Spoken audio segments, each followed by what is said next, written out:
Standard 8, Chapter 1, Local Time and Standard Time. We get up early in the morning, brush our teeth and take a bath. Then we have breakfast and go to school. We study in our classrooms. We return home. We go to the playground to play in the evening. We have dinner, brush our teeth and go to sleep. We keep doing similar activities throughout the day. Considering our daily routine, we need to decide the time for all our activities. In olden days, people used to take the help of various tools and also depend on various natural events for the measurement of time. On the basis of observation and experience, they divided the day into following parts: from sunrise to sunset and from sunset to the next sunrise. A whole day meant the duration from one sunrise to the next.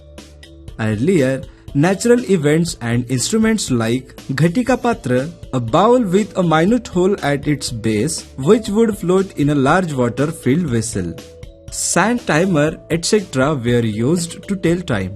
The earth takes 24 hours, that is one day, to complete one rotation. We consider the direction where the sun rises to be the east. Thus, the earth rotates from west to east. As a result, we experience sunrise, noon, sunset and midnight. During rotation, the longitude in the western part face the sun gradually while those in the east experience darkness. The longitude which faces the sun experiences sunrise, while on the other hand, the one in the darkness experiences sunset. While traveling in a bus, we often see trees, electric poles, buildings, etc. outside the window. They appear to be moving in the opposite direction. Actually, they are stationary and our bus is moving forward.